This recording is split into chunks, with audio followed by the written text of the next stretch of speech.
about everybody's here, so we'll probably go ahead and get started. I'll start by introducing myself. My name is Trisha. I'm a co-organizer for Women Who Code. Our co-founder, Holly Gibson, couldn't be here tonight. She's a little bit sick, so I am helping take over.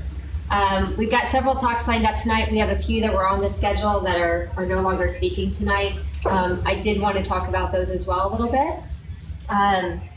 But first, I'll go through the talks we have lined up. So, engineering culture, Ember CLI, the Watson Learning Meetup from IBM has been rescheduled to the next lightning talks.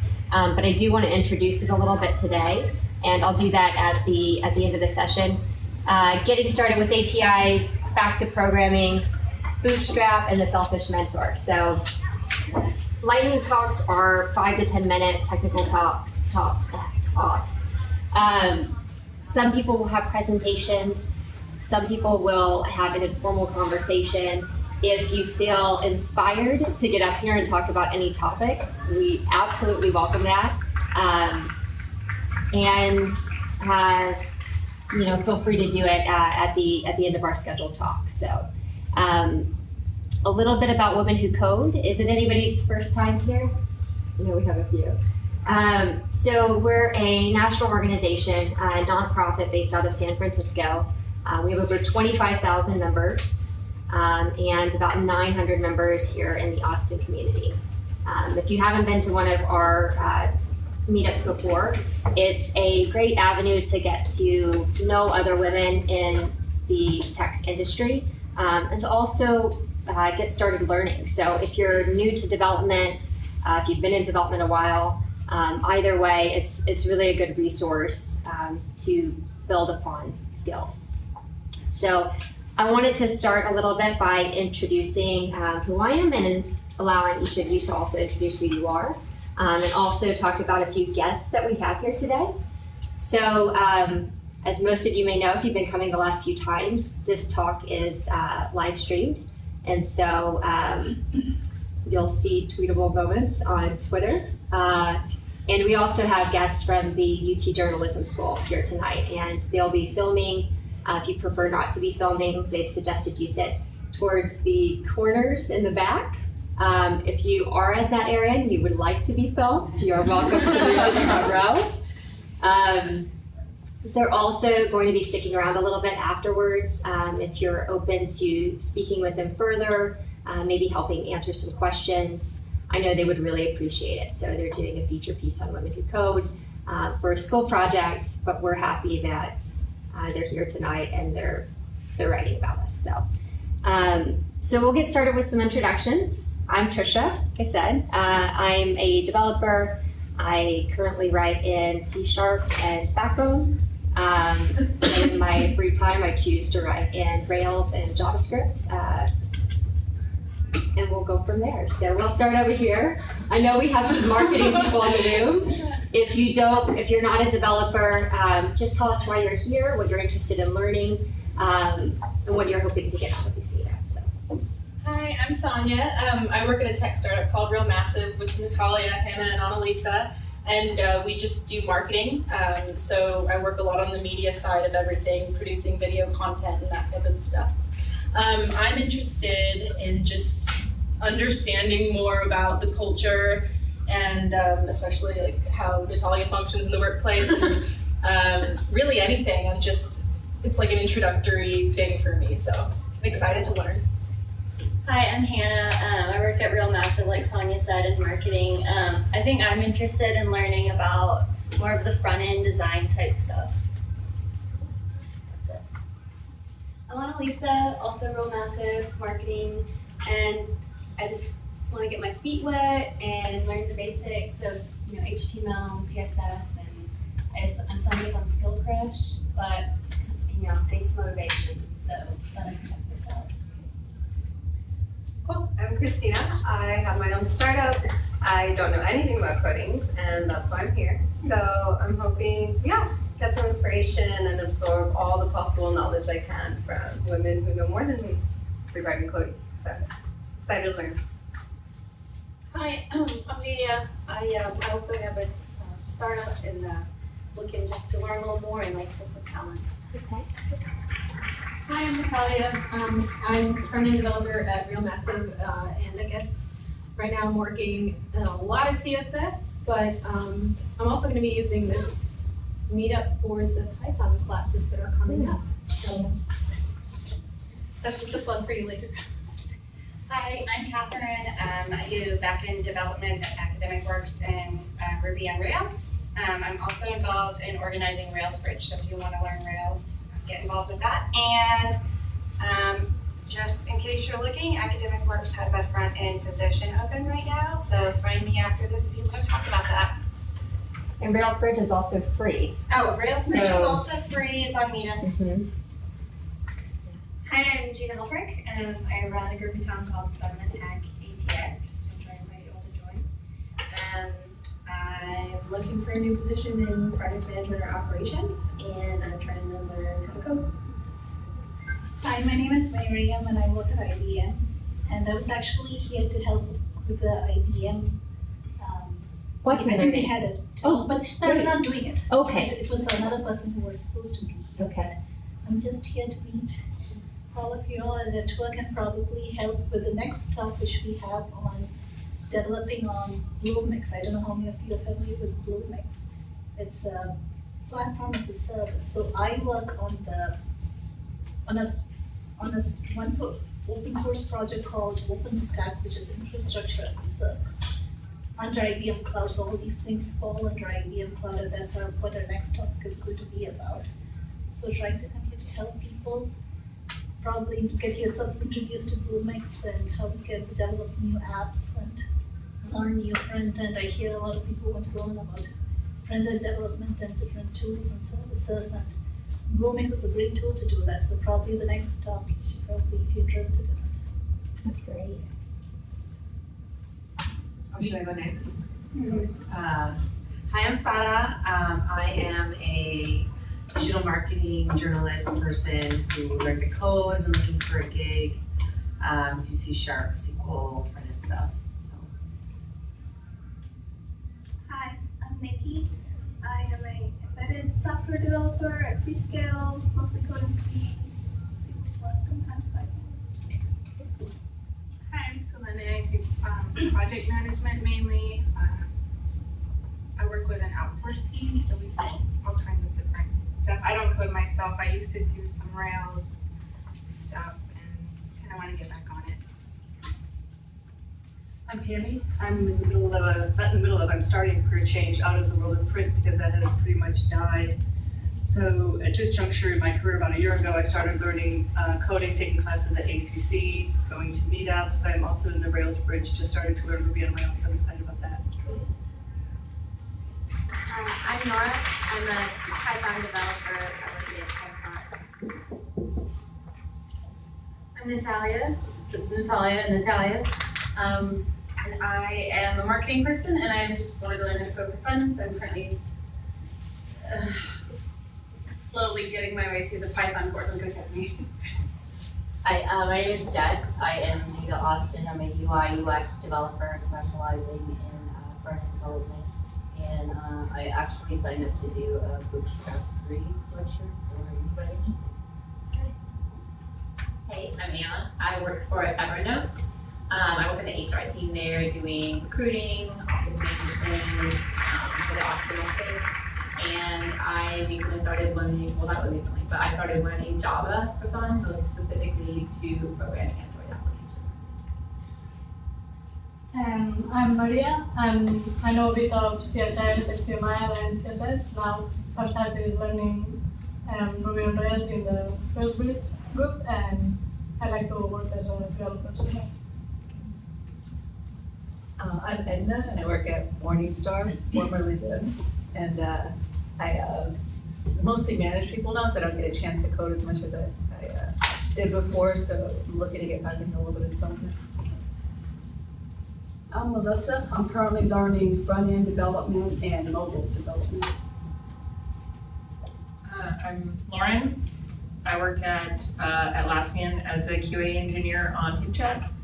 I'm a Java girl at heart, but there I'm working with like iOS or Objective-C and Python and PHP and like everything that our software is written in, which is not Java. So we're gonna learn and network and be friendly. HipChat also has been sponsoring our Tech Talk, our Lightning Talk meetup. So they are who we have to thank for our food and our wine. I'm Diane. I work for a company called Share Through. I just moved here in September, so I'm looking to meet new people. I do mostly Rails development and a little bit of Scala, but Hey, I'm Kennedy, and I've been developing for like a decade, and I always feel new to coding. I feel like that's the secret.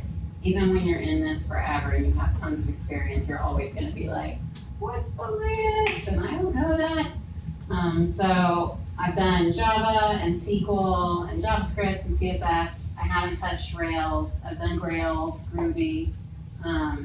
Like I haven't touched Bootstrap yet, or Angular, or any of the things that I hear a lot about. So I'm just excited to be in a room full of developers. It's always awesome. I think we have some talent that's untapped. I think there's a lot that we can offer.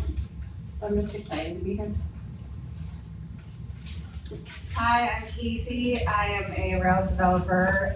Recently have some experience with Ember and JavaScript. I'll be doing a little intro to Ember for you in a minute here. And yeah, I'm really excited to be here. It's always like awesome to be in a room full of women who are doing this. So thanks. Well, I know we have a lot of new people tonight who are just getting started with development. I know that Holly was supposed to talk about boot camps tonight. If anybody has questions on that, if that was the reason that you came and you're interested in hearing more, we have several people in the room who have attended a boot camp. And so I know, let's see, we've got a couple. If anybody's attended a boot camp in here, can you raise your hand? Just you, okay, so there's 3 of us. So if you have any questions on that, at the end, feel free to come and talk to us, and we're happy to share our experiences with you. So we'll get started with Diane on engineering culture.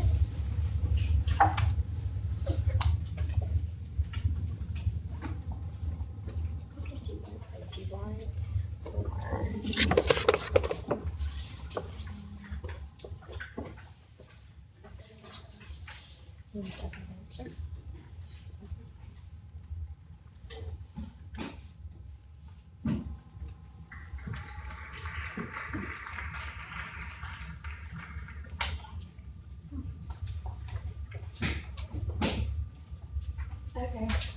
So this is my first time at one of the Lightning Talk on the Who Code meetup. So this is going to be really interesting because I'm also the first speaker. I'm an engineering team lead at a company called Share Through. We do native advertising, and that's when you go to a website that has a lot of news, like a news feed that you can scroll through. We do the related articles that are in between there that have the same form and function as the rest of the website. So no pop-ups, no scammy belly fat ads or anything like that. That's kind of the gist of what we do. And so basically I moved here in September and we just started an office in Austin. So we've been talking a lot about engineering culture and what that means, and especially when you are starting an office and you only have like one person there, what does your culture mean at that point? So hopefully this is going to be helpful. It can be helpful for people who are either looking for a job. You can figure out like some things you can ask a company when you're interviewing them, or also if you're just working for a team and you want to more clarify what your culture is, so it's easier for candidates to understand what your culture is and what it would be like to actually work there. So culture is really hard to define. A few things that it's not perks. It's definitely not free yoga and exposed brick walls.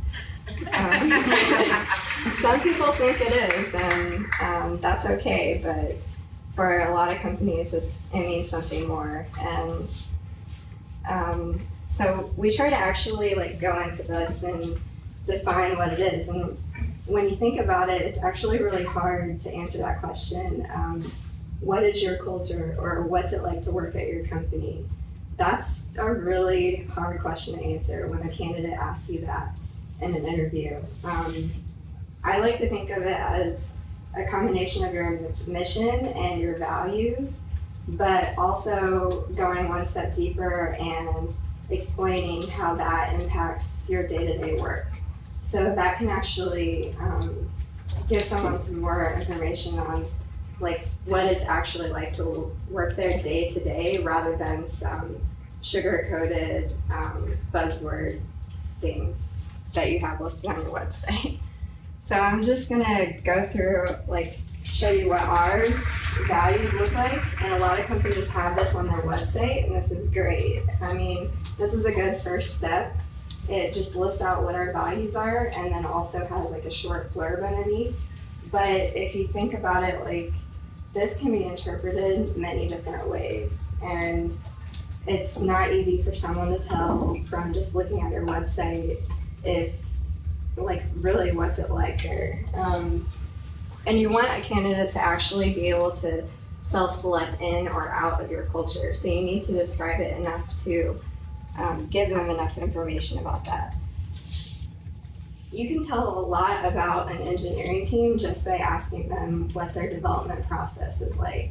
Just ask them questions about what they do day to day, like how they interact with other teams and how much they interact with other teams. And that's going to give you just so much information about, just their culture in general. And also, if you ask them what their choice of mandatory fun activities is that the company will do, that can tell you if the company has a culture of inclusiveness. Because I don't know about you guys, but I don't like to play basketball on Wednesday nights with a bunch of guys. But that's just me. I know some people wouldn't mind that, but I haven't done any sports since I was about 10. So I'm just going to go through like one example of specifics about this because we don't have a lot of time. But so our first value that I had listed was action. We have our little blurb that says fail fast and learn by doing. We take that one step deeper and say we value decision and learning over perfection. And that gives your employees and candidates a little bit of insight into how do you make decisions based on this value. And a specific example about how we use this every single day is continuous deployment. So every commit that we make immediately goes to production as long as it passes our tests. And that is like the perfect example of how we take action and pull that into our everyday engineering culture. Just get through optimism and transparency and purpose. One thing for us is just knowing all the context about what it is that you're working on and why you're working on it. And one of the things that causes us to do is just be really collaborative with our product and engineering team. So if you're asking a company, like, how do you interact with the other teams in your company, if they're saying they only talk to product once a week or once every other week for meetings, they're probably not very good at collaborating with other teams. So that's just one specific example. And some other things you can do to kind of uncover engineering team's culture is just make sure you're asking questions that don't have yes or no answers. Like, are you guys collaborative? Yes. Or do you guys pair program? They say yes. They may do it once a month or something. Like, that doesn't really tell you what their process is like. So make sure you're asking all those questions that I mentioned earlier about their development process and how ideas are generated and that type of thing.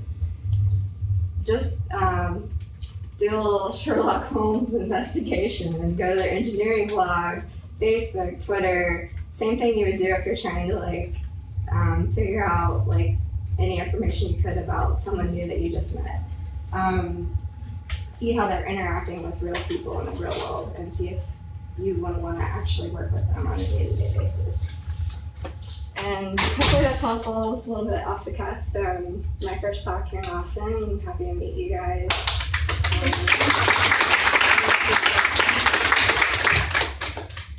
And can I ask you, for anybody who's new in here, when you say that every commit goes straight to production, can you explain that a little bit more? Yeah. What it might be the opposite, what they might see? So I guess the opposite of that is you're committing all day long and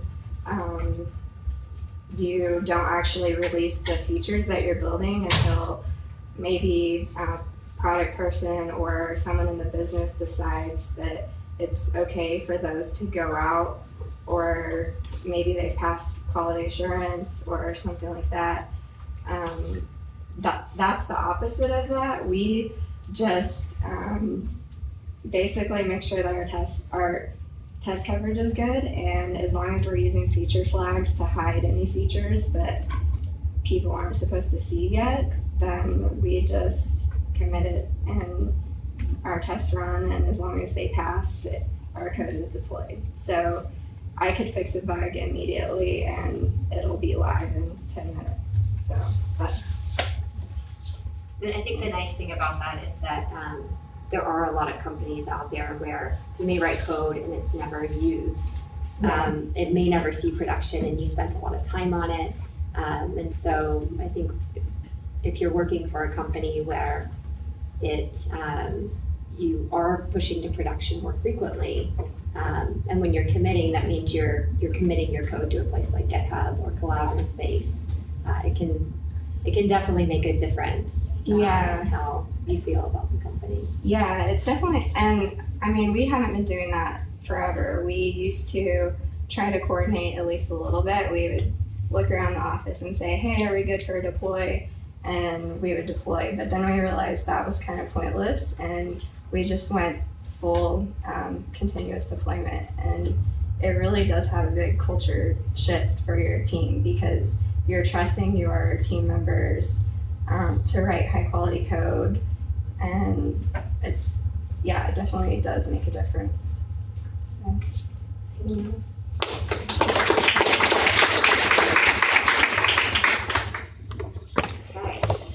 we have Casey up next, talking about Ember CLI.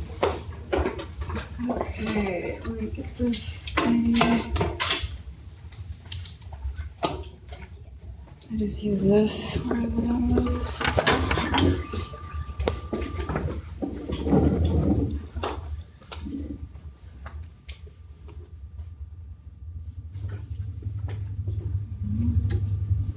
Okay, so. What's your Twitter handle? Your Twitter? Yes, it's KACY. HULME. Yes. So, KACYHU. Most of my stuff is under that, and that's my real name. So,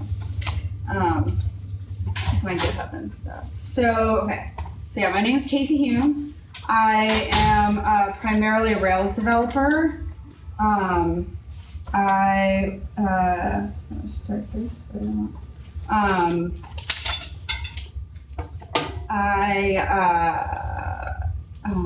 Okay. So I started teaching myself Rails a couple of years ago. I was working in a totally unrelated field, and I didn't want to work in that field anymore. So I got to work on nights and weekends and taught myself Rails. I've been working professionally for about a year. But this clearly is on Ember. And the last 6 months I've been learning Ember and JavaScript. But I started looking at Ember in August of last year. I don't know if anybody took time to do that or has taken time to do that. And if your experience was like mine, there were a few things that it seemed that Ember lacked. One of the things was inconsistent documentation. The second was a rapidly changing code base, which those two, I mean, that's great. A rapidly changing code base is great, but the documentation struggled to keep up with it. And the third is convention. A lot like Rails, Rails has a lot of convention over configuration. So there's a lot of times when there's a question, you can find the answer. And a lot of times you turn to documentation to do that. I found that learning Ember for the first time, teaching it to myself, those were challenges. And then Ember CLI happened. And I was like, well, I don't know if I'm gonna do that. But I decided last December to try it. And I liked it. And I found it to be a smoother process, a little bit more Rails-like, which you don't have to be Rails-like in order to succeed. But for me, it was really helpful. I really like Rails. So I found it, okay, so here are the three things that Ember has that I think were really, Ember CLI, that were a great addition. The first one is generators, a lot like Rails. I don't know if people know Rails, but Rails has, you can generate resources or models or things like that, and Ember CLI has incorporated that. The second one is much more implementation of convention over configuration. So where there was question of, well, I don't know how to do that, I'm just gonna do it this way and kind of hack away at it, they've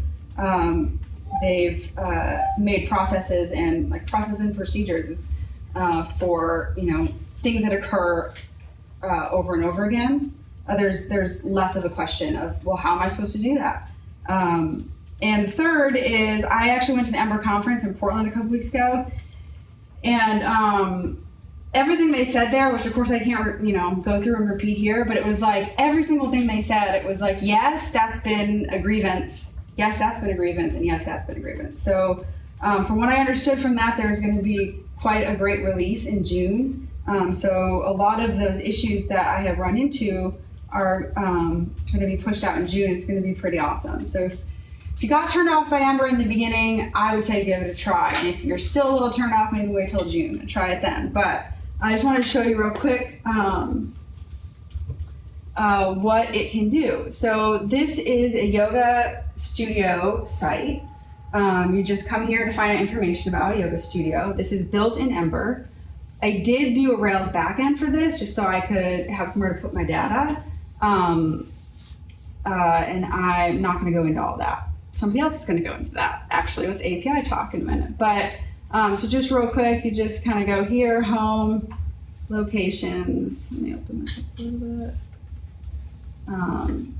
I just think the cool part about Ember that everybody really likes, and if you can kind of imagine this on a larger scale, it's really pretty. And I did add a little bit of styling, but the way that these transitions happen is a lot of what people just really love about Ember. It's just so smooth.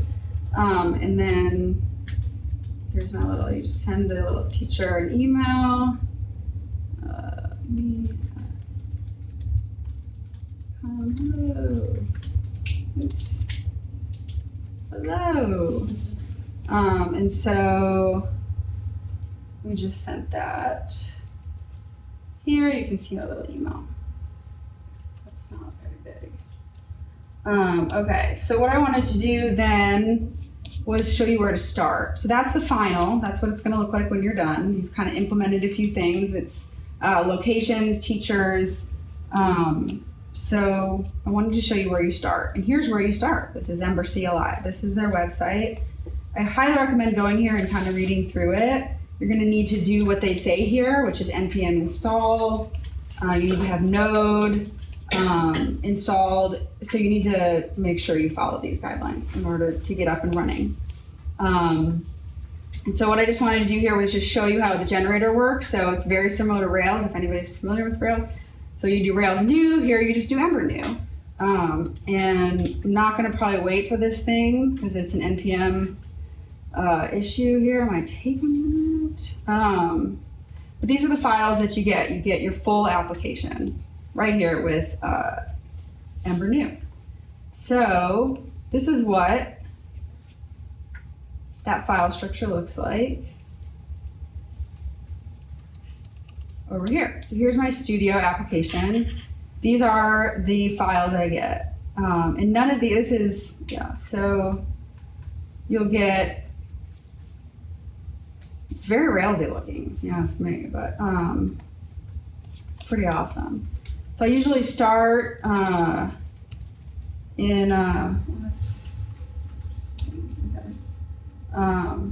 my router right here, you can see, so your resources will go in here. So if you generate a new resource, like Ember generate resource location, it will put that resource in here. So let's see if that will work for me here.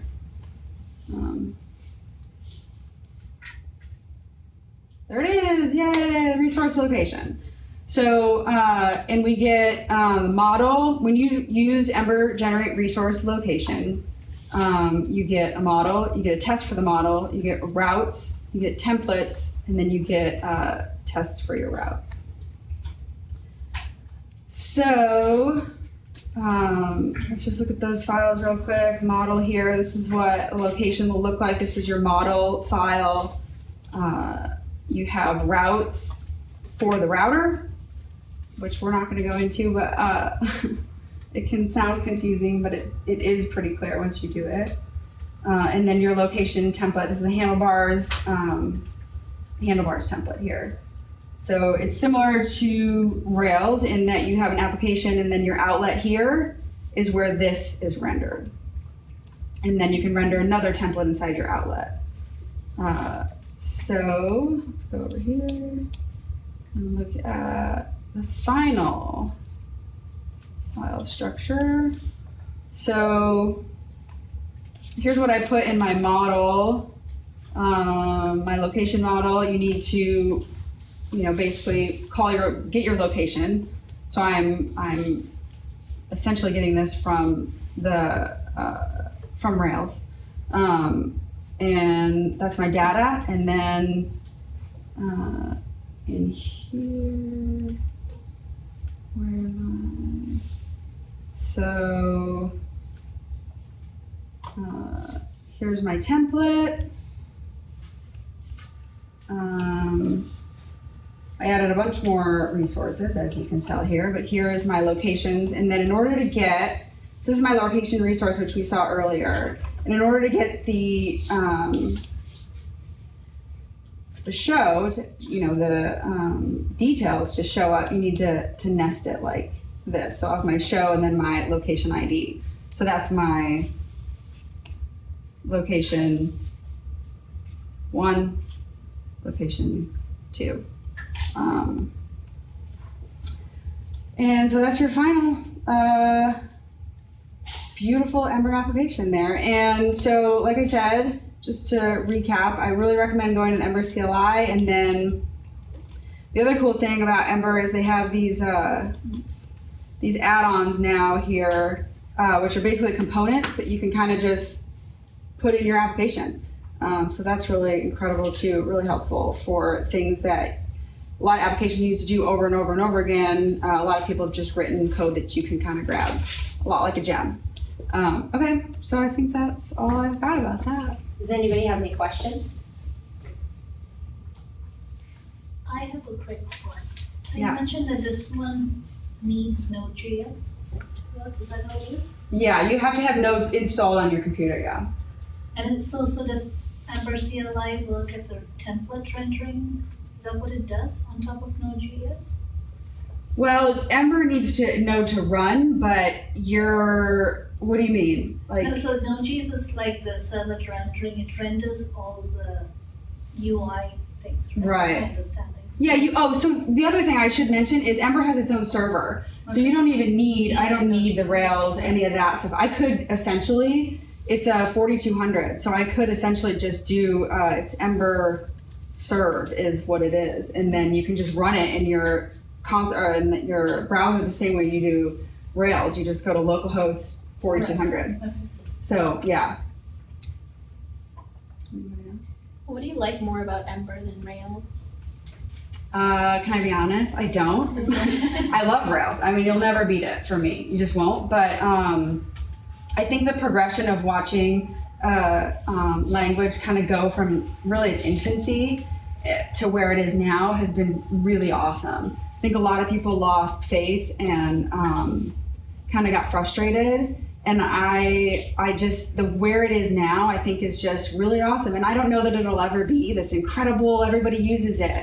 But watching the process and the people and the community and what was important to them, and how do we want to build this thing, and just seeing that what I was working on my own at home on the weekend or whatever, it was like, this is frustrating. And then to find out that I wasn't the only one and that they've addressed the issue was like, wow, there's a community around this thing.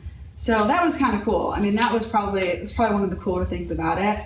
I would definitely use it again, and I think just with this ease, it works so well with Rails. I haven't really used it on a large scale, but with these little apps that I make, it's so easy, especially Rails and Ember together, they're really easy.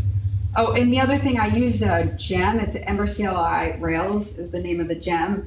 And it does a lot of the magic of combining those two together so they can easily talk.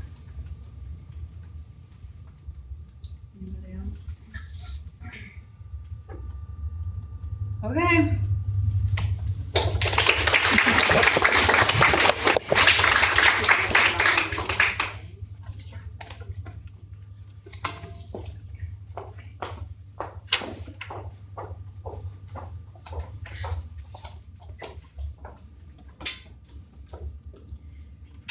Okay, so I'm going to do a slightly informal talk about APIs. I'm going to talk a little bit, and then I'm going to show a little bit.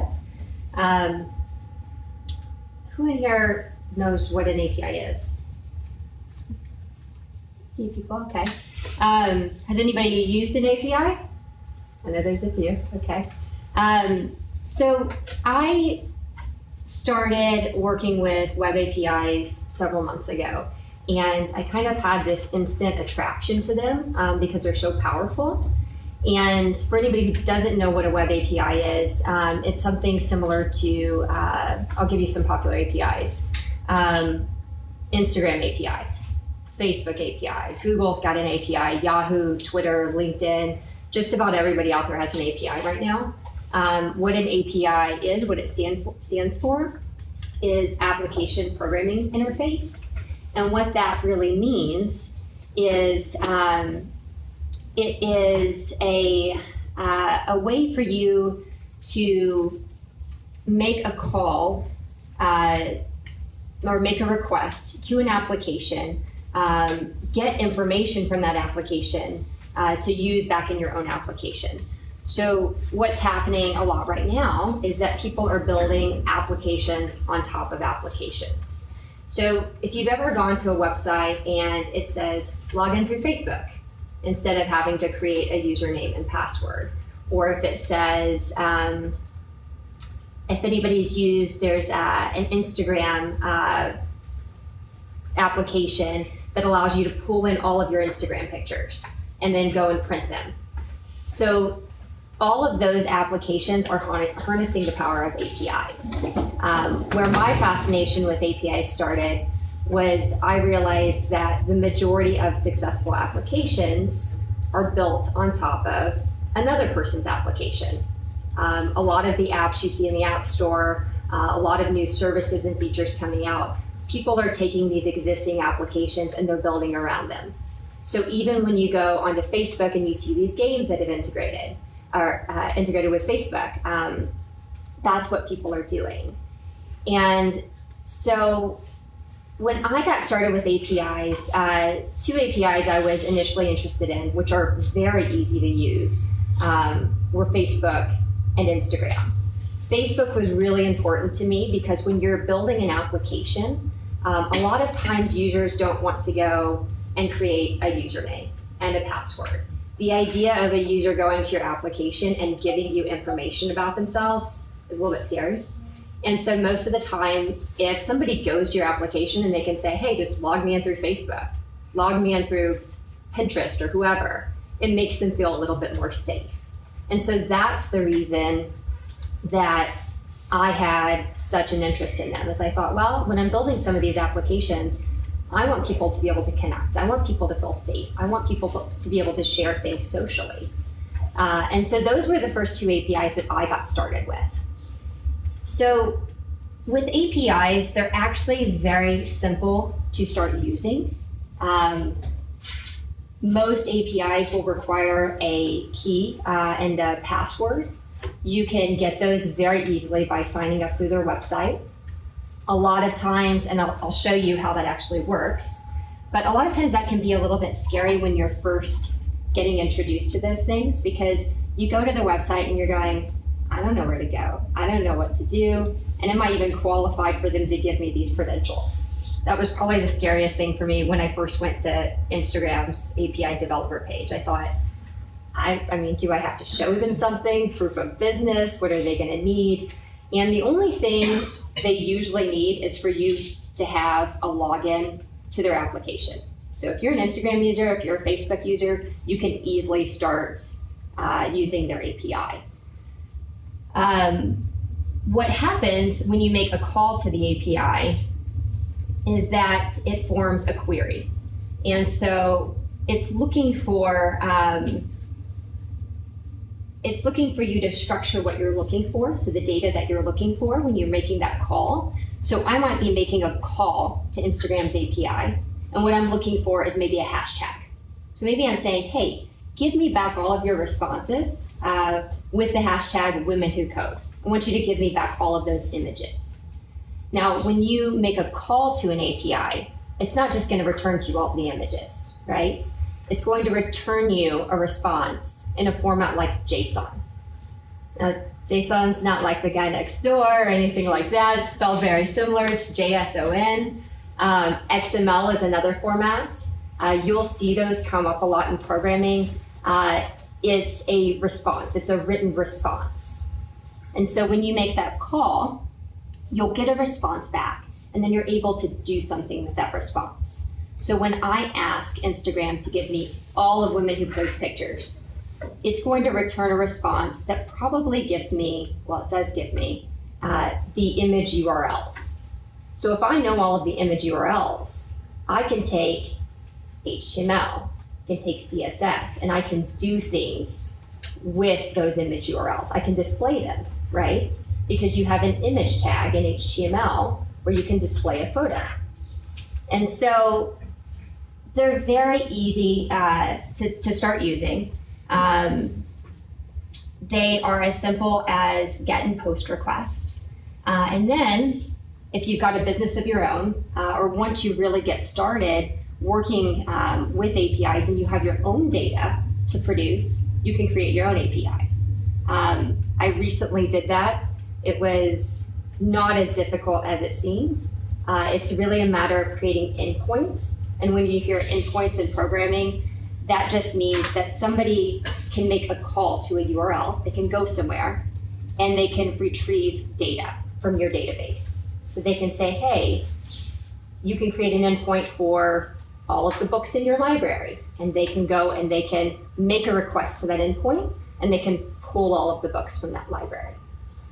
So what I'm going to do, I'm going to open up Facebook and I'm going to open up Instagram. I'm actually going to walk you through creating a new application on Facebook. You can go home and do it. And I'm going to show you Instagram's developer docs. They both have really good documentation. So if you get lost along the way, usually you can look at the docs, you can figure out what you're doing. If you can't look at the docs and figure out what you're doing, that's okay. I think it took me a couple days to get through them originally. Now I feel like they're very straightforward. You can Google it. Alternatively, I've got 2 tutorials. They deal with Ruby on Rails that I'm going to post on Twitter later this week for getting started with Facebook's API and Instagram's API. And it will walk you through from start to finish. So if Google doesn't work, you can certainly look to my Twitter, and it will be there.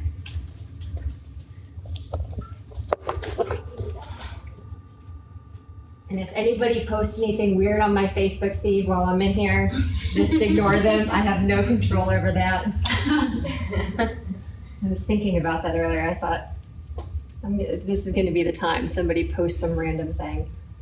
Okay, so if you log into Facebook, you can actually go down, and there's this developer section right here, and you can click on Manage Apps.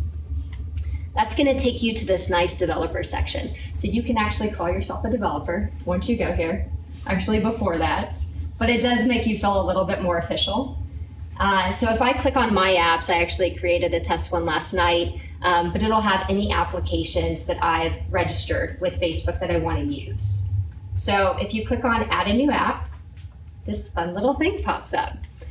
You can choose which type of application you're creating it for. So in this case, I'll just say, hey, I've got a website and I want my users to be able to log in. Great. So choose an existing app or type the name of your new app.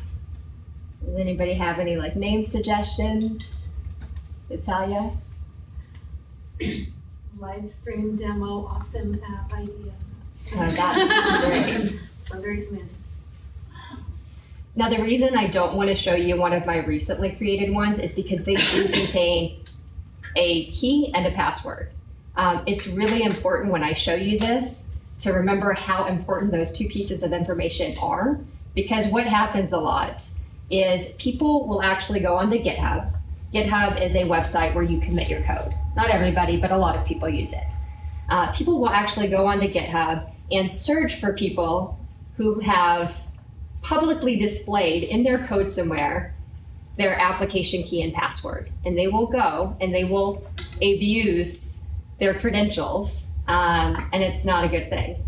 You can end up getting kicked off of these applications, or you can end up getting charged a whole lot of money. And so you want to make sure when you're committing this code, if you do go and build something and you decide to put it on GitHub, to put that code on GitHub, make sure you don't include that information. So if you create a new Facebook app, this fun little module pops up. Is this a test version of the app? We'll say no, and it'll ask you a category. So we'll say education. Create app ID. So it'll direct you here to set up the Facebook SDK for JavaScript. I don't do anything with that. You might decide to. I don't really know exactly what that's all about. Tell us about your website. You have to put something in here. So even if you don't have anything, you still want to put something in here. What I tend to put is localhost.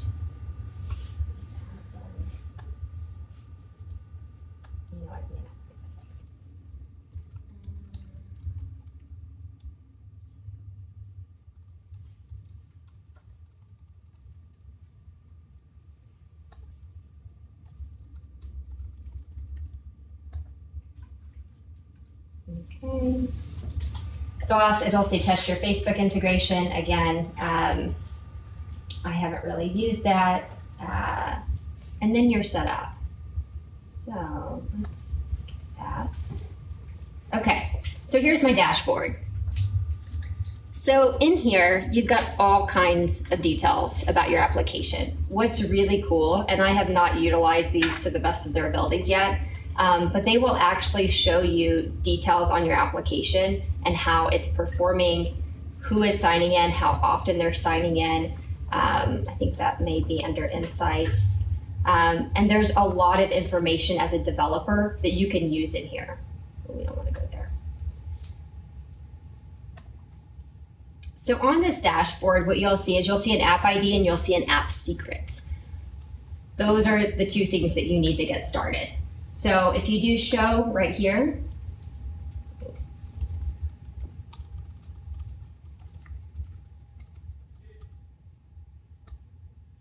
it'll give you your app secret. When you're setting up your connection, it's going to ask you to input those two things into your code. So remember, just when you go to commit it, don't publish that information. So that's kind of a look at Facebook. It really is that easy. There are other details in here. Let's see, I think it's under app.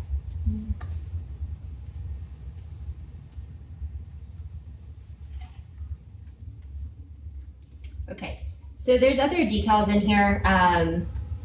When you go to advanced, when you go to migrations, and you'll be able to toggle on some other restrictions. So you can allow age restrictions, you can allow other things. When you're in test mode, you can decide that you're the only one who is allowed to log into the application, that you're not allowing it for public use. If you go through all of these tabs, just play around with them, get familiar. You can't really break anything, and if you can fix it, so you're fine. But that's really, I would say, a quick overview into what Facebook's API and getting started with theirs looks like. Instagram's very similar. You log in, you're able to do the same process. You're able to go in, you're able to create that API key and that password. And then you can just start going through their documentation. So if you're new to development, documentation's your best friend. Whether you understand it or not immediately, read it. And chances are you probably won't understand it immediately. That's okay. But when you're looking at documentation, especially for APIs, some is going to be better than others.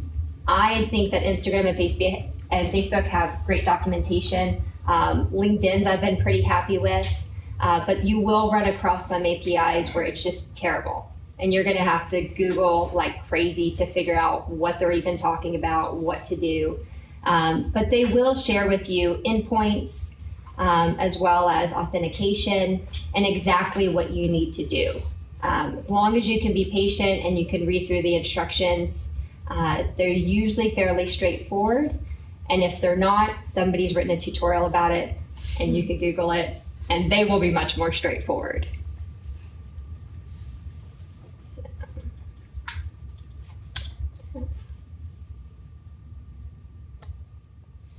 So that's really all I have on getting started with APIs.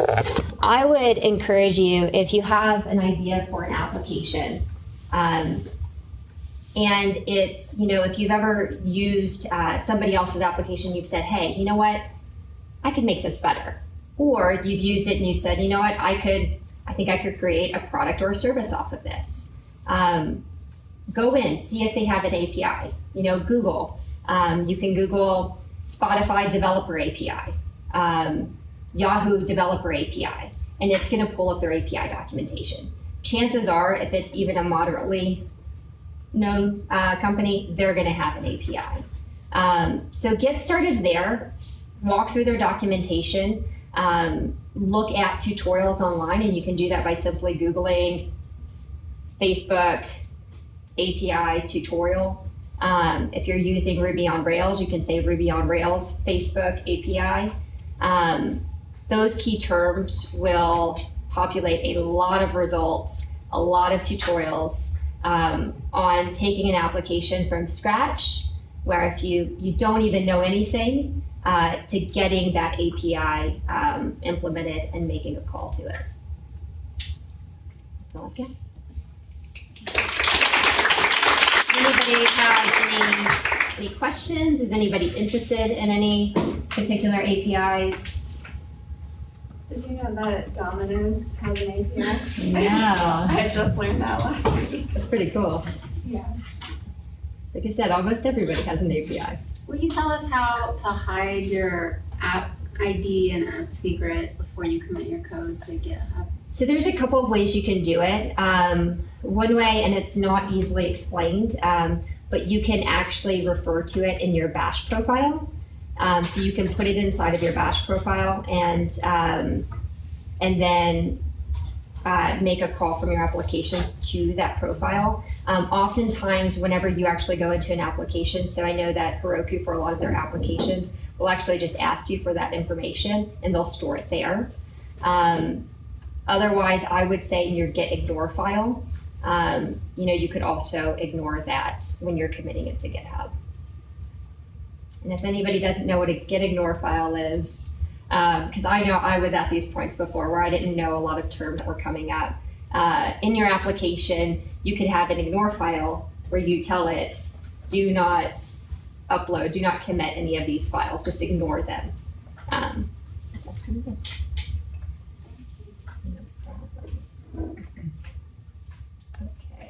I have a question, just curious. Yeah. And I'm not a coder, but just can you give me a few examples of APIs that people have created that have made Google bugs? Yeah. So there's quite a few. I would say some of the ones that I'm familiar Like off of with. other people. Yeah, off of other people's APIs. So some of the ones that I'm familiar with, I know Printstagram. Printstagram, they had to change their name. But you were able to go in and you can log into your Instagram account, which is something Instagram will allow you to do. And you can download all of your pictures and they'll print them for you. It's a print studio. But they've actually done very well with product lines off of that and being able to print calendars and other things. Instagram does a lot with games. So Candy Crush utilizes their platform as well. Who else? Meetup uses Facebook's login. There are also analytics companies that piggyback off of other APIs. Who else? There's a lot of them out there. Typically, Storify is a great one, and Capital Factory uses Storify. Storify allows you to create digital newsletters, and so you can put in a hashtag, and you can basically compile all of the hashtags from anywhere online. So you can look at Facebook, you can look at Instagram, you can look at Twitter, you can look at everywhere, and you can drag and drop information onto a newsletter. That government, like Yes. So if they have that information available to get data, census data or other data, you could absolutely take that data and do something with it. Or if the data's out there, like creating an API, then. Exactly. If you have the data, you could create an API. Or find something. Exactly. Not a code. Yeah. Healthcare utilizes APIs a lot. A lot of them piggyback off of other people's platforms. So there's so much you could do by utilizing APIs, and a lot of the best ideas, I feel like, have really done that. I mean, you've got the data there, you have the users. So to go in and use that application, it really makes the most sense. One other thing that I forgot to mention, and then I'll wrap up, is APIs do oftentimes limit you to a certain amount of calls. So they don't want you to overload them. So with Instagram, for instance, when you make a call to their API, they will only return 20 results. If you're looking for more than that, which in a lot of applications you're going, well, I don't want 20 results. I want every single image with that hashtag. I don't just want the last 20. You have to tell it to give you more. So there are going to be very straightforward things with APIs, and then there are going to be ways that you have to get a little creative, and you have to say, how do I get it to give me more information than I want? Because when you're scaling your business and it's piggybacking off of other APIs, you're going to need to find a way to ping it more often. So, for instance, in my company, whenever we ping the API, I think we get 5,000 requests, maybe per minute, something like that. But we tend to go over that. So whenever we make a call, if it's rejected, we make it again, and then we make it again, and then we make it again. And so we've implemented that to get past their restriction on number of API calls. I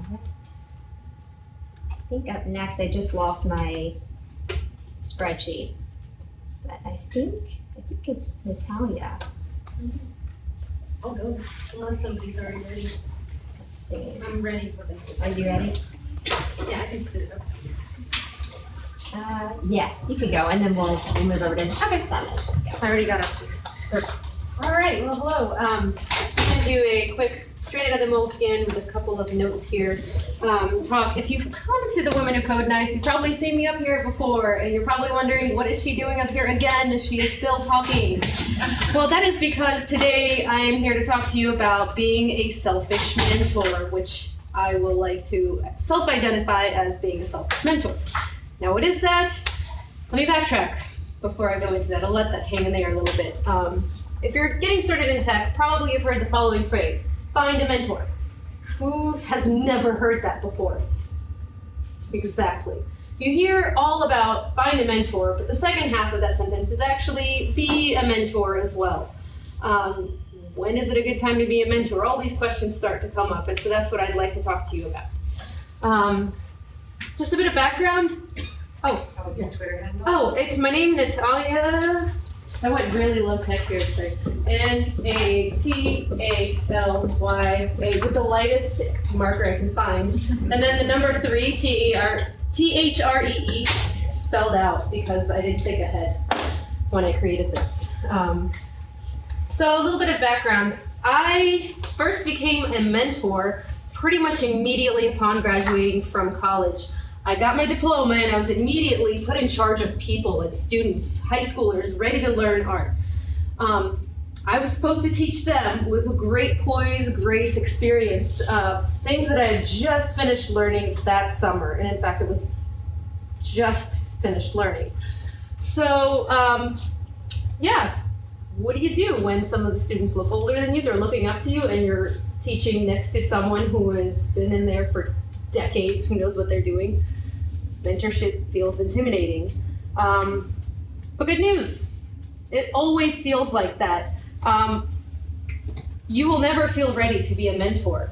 You will never feel like, great, yesterday I finally crossed that line between expert and beginner. I am now an expert, I am ready to take on students. I think it was actually Kennedy who said earlier that you will always feel like a complete beginner.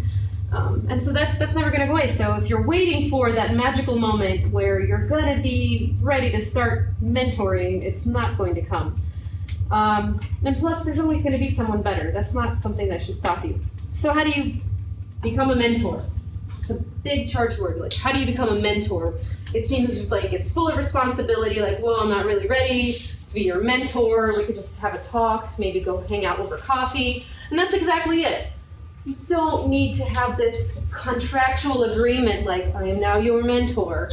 We are like this now. It can be really informal. All you have to do is just start talking and asking questions to lots of people. Like at meetups, for example. Start practicing asking these questions and talking about things you're excited about with pretty much anyone who will listen. Meetups are great so that you don't have to talk to your cat or dog. They care very much, I'm sure, but their opinion and view depends on whether you have kibble or not. So at meetups is a really great time to just say, hey, what have you been doing?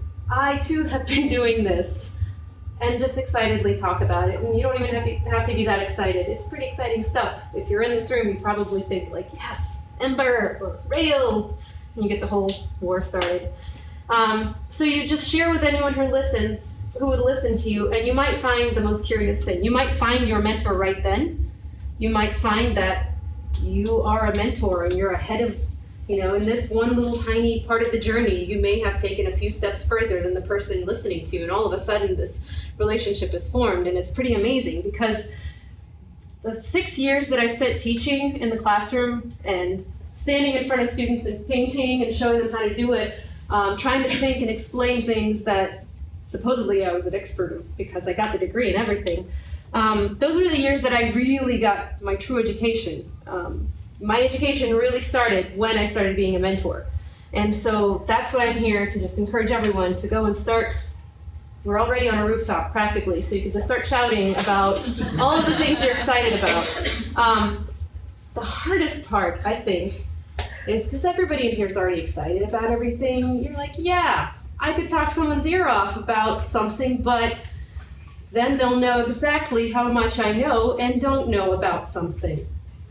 You have to conquer your fear of appearing inexperienced. That's okay. Everybody's inexperienced in something, and that's just gotta be okay. You also have to conquer your fear of being wrong, because the second someone points out, like, wow, can't believe you're excited about that because that's completely wrong, you can then turn that ego off and say, thank God someone told me seriously. And then you can practice asking questions, and then you can get that information from them. But you're gonna be wrong. We know as developers we're wrong a lot, and then we're right again, and then it's wrong for no reason, but then it works again later for no reason whatsoever. So I think that'll be okay for that. But then also just remember that curiosity is good. Try to think of any time in your life you've looked at someone who's genuinely curious about something, you thought, what a loser. God, I can't believe how little they know. Look at them asking me questions and wanting to know more. That's never gonna happen. And if it does, then you're not worried about their opinion anyway. So once you've gotten over the fears of somebody knowing exactly how much or how little you know, and decided, yes, I'm going to go be a mentor, I'm going to talk about the perks, the selfish part of the selfish mentor. Because what am I getting out of being up here in the evening, after work? I'm getting a lot of stuff out of this. One of the things that you can do when you're truly trying to explain something to someone before the actual explaining part is the opportunity to really think deeply about something. The whole time I was thinking about mentorship and mentors, I got the chance to Google a whole lot of things, read a bunch of really interesting articles, and try to think from different perspectives. What is this gonna sound like to someone who's been a mentor for decades? Is like, I don't know, I could be her mentor right now. What's this gonna sound like to someone who's brand new here, doesn't know anybody in the room, and may not have caught all of the tech terms that we're using? Being able to put on somebody else's hat, to think from the perspective of a learner, and that's embracing the student mentality. That's something else that I'm sure you've all heard of as people in tech. You have to embrace the student mentality because that's the only way to move forward. And so mentorship can be very selfish because that's how you remember your own student mentality, and you can embrace that more fully. And I'm also practicing public speaking because who's good at that? Nobody until they practice it a million times. So thank you again for letting me practice that. So that being said, I recommend everybody just start making the opportunity for themselves at meetups and events and practicing talking about what you really like to do and then asking questions. It's really important to pair it with the questions and getting to know the person because ultimately the mentor-student relationship is really a matter of excited skill share, and it's never so static. It's a fluid relationship that someone who is your mentor can be your student for something else, and it's a very fluid thing. So today, after my very short talk today, I'd like to offer just a bit of my own mentorship and something that I get way too excited about. Right now I'm working a lot in Bootstrap, so I don't get to talk about working with SAS and Bourbon, my favorite library. So if anybody wants to talk about making the transition from CSS to a preprocessor or just design stuff or anything about CSS, I love talking about it, and I love the opportunity to excitedly share something that I might not know. And if you know a lot about it, maybe you could be my mentor today. So go out there and be a selfish mentor. Thank you.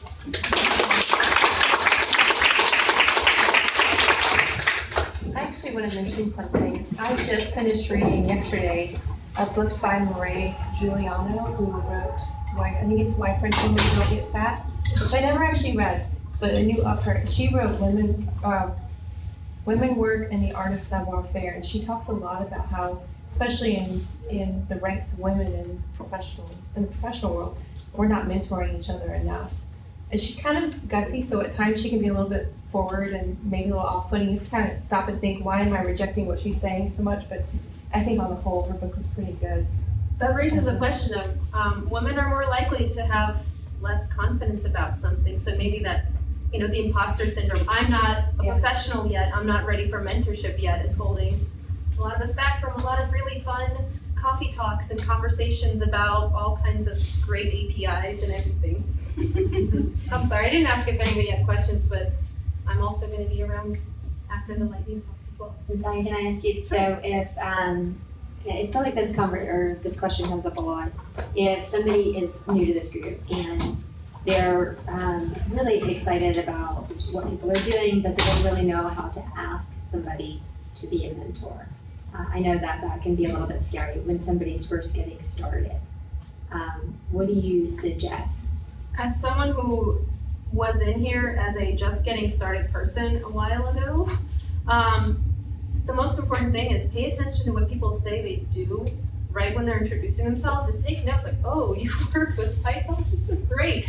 And just have this list of things that you want to talk about, and then go approach them afterwards. The same, for someone who may be in that mentorship role already. If you see someone who's new, definitely reach out. I mean, we have wine here. It's a pretty nice social situation. But it made a big difference because when I was new to this group, people reached out to me and it made it feel much more, because it's much more fun to learn something when you can show somebody else like, yeah, I did do this thing. And it was as cool as you said. So we reach out to each other. Okay, we have Sama Johnson. Sama Johnson in here. Okay. Jessica is going to talk to us about Bootstrap. I'm really excited about this one. In the program.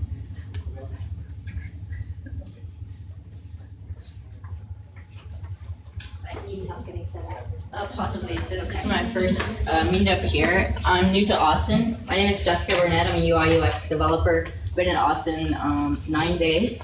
And I wasn't aware that when I signed up for the topic that I was going to be presenting. So thankfully, I bring my Chromebook everywhere, and I have some demos and stuff that I can kind of walk through. Before you go, where'd you come from? We have to ask. Well, I grew up in Southwest Louisiana, but I actually just moved from Houston. So it's not too far of a move, but it's a big change in atmosphere. Yeah. Okay. Also, do you have Twitter? Yeah, you got each mine. No, I do. I believe it's Burnett Development, but I'll have to double check.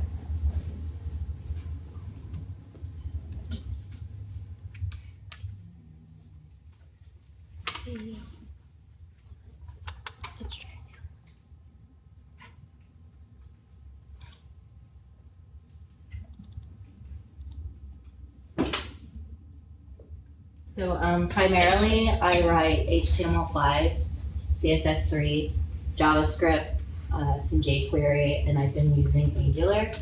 I use Less, which is preprocessed CSS. You can also use Sass, which Bootstrap actually just made available recently, where you can use Less or Sass. I'm a Less girl just because that's what I was exposed to initially. I've been using Bootstrap since Bootstrap 2.0.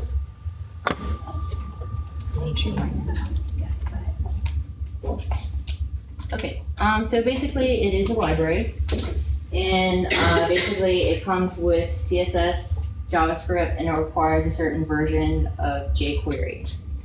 The last project that I used it for consisted of 2 phases. Phase 1 was a public-facing site for the client. Phase 2 was actually an internal site for the users. We did research on various frameworks, Bootstrap, Foundation, and another one. We went ahead and decided to go with Bootstrap. And why a framework? We need something large, scalable. We wanted it to be consistent. We wanted to have a lot of these components already built out of the box to minimize the customization that we would have to do on the front end. So just to kind of get started, so it actually is,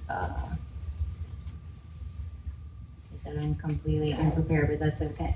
So it uses Grunt for its build system, which actually you can install on Node. You need npm to actually run that. So a basic template page, basically all you would need to do is reference the CSS and make sure you have the correct version of jQuery. And then of course Bootstrap comes with its own JavaScript file that you'll also need to reference. So what I'd like to show you is just some of the out-of-the-box components that comes with the framework. So you have glyphicons. A lot of times now you hear web fonts. These are images that we now take, and typically I convert them into SVGs and then go to a third-party tool such as like Icon Moon, etc., and generate a web font and use that in my resources and assets. So these are, like I said, these are all out-of-the-box components, and it's a responsive framework, right? So the initial phase for my client, the public-facing site, would be used on various media screens, whether it be mobile, tablet, large or extra large screen sizes. However, the second phase was only internally used for their users, and they'd only be using large screens. So they wouldn't be entering in reporting or accounting information or nomination on bids. in the oil and gas industry on their iPad. They go to work for that, you know. So, like I said, here we have just some custom these are all just out of the box with Bootstrap, and you have drop downs. And if you go to getbootstrap.com, that's where you'll find the latest version, latest documentation, etc. Here is where you would actually come in and as a developer, say you want to use this component, you would take this component, copy and paste it, and customize it according to your needs. So here we have buttons, alerts, progress bars. Another really great thing about using frameworks such as these is that, you know, cross-browser compatibility has been an issue since like day one, particularly if you have in your specifications that you have to develop for something in IE 9 or God forbid IE 8. You know, it's like you have to start with like the minimal and then build on top of that, right? So these have already been tested and approved on, you know, IE 9. It might actually be IE 8, IE 9 and up.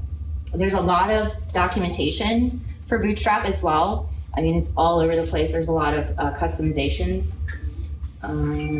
Just trying to show you a couple of more like out of the box components here. So we have alert, we have progress bars. You can toggle the animation. Like I said, these are all like out of the box. You don't even need to customize these at this point. The object panels. And so what I'd like to show you is my last project. And basically what I did was take Bootstrap, right, and created a custom skin layer of these components. So the client, this was actually the delivery. The delivery was like a style guide customly built for them that their developers could go in and actually implement these one at a time into their application. So for instance, like the typography, the color scheme, etc., all these were designed by our creative team, and then the creative team takes it and passes it over to us, and you know, we make it look and function according to the specifications. So, for example, we had like custom date pickers, custom drop down, which actually Bootstrap and a lot of these native drop downs aren't very cute or functional. So I actually went with a third-party plugin, which is Bootstrap Select, which you can get from GitHub, and it's really easy just to plug it in, and it comes with, you know, its own out-of-the-box components, but it works really well with Bootstrap, and you'll find that with a lot of these components. So like the date picker, there are some specific for Bootstrap, and then for drop-downs, there are some specific for Bootstrap.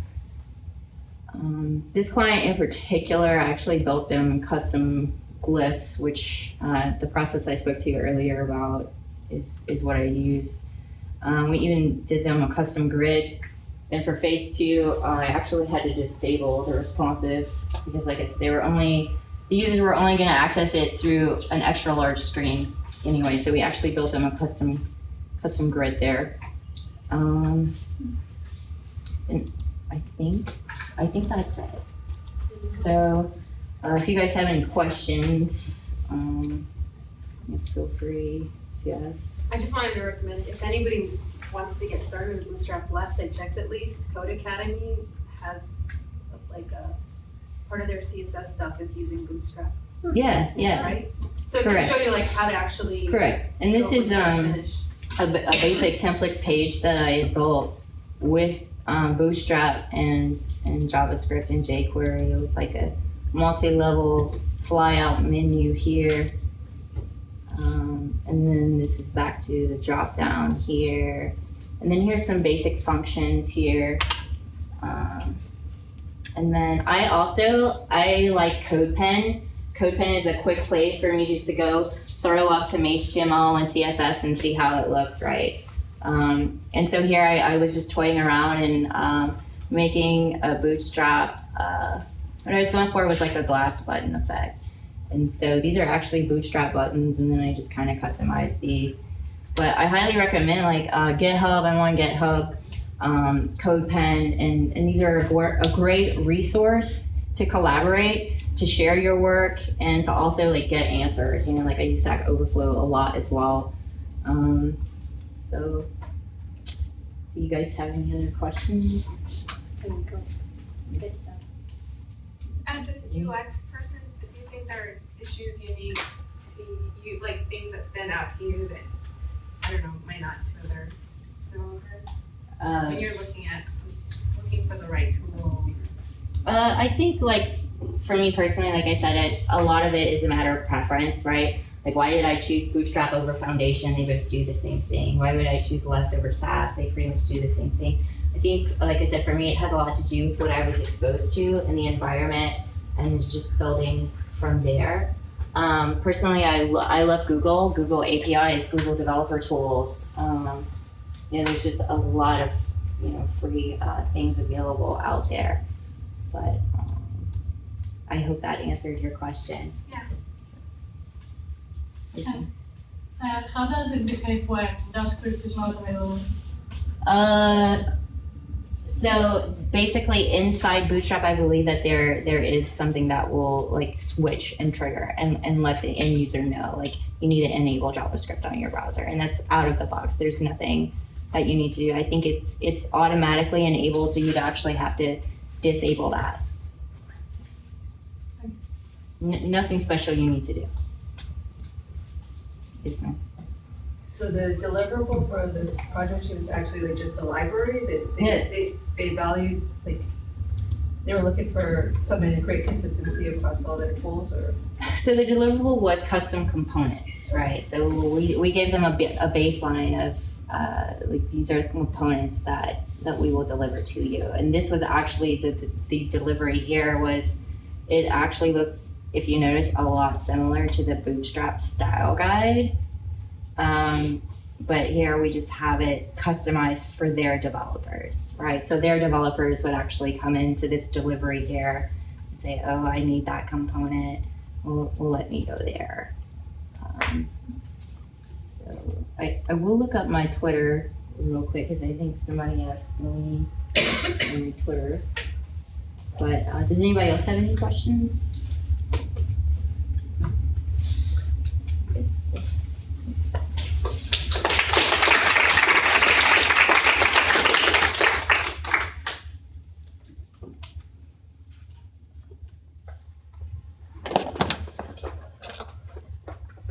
So I know we were supposed to have a break at 8, so we're going to take that break. So we'll try and wrap up and allow people to leave if they need to get out of here, or stay and talk to whoever's here. I know that if you're new to these types of meetups, if you're new to development and coding and all this lingo, it can be really overwhelming. The lightning talks are designed to be a very quick introduction to a much larger topic.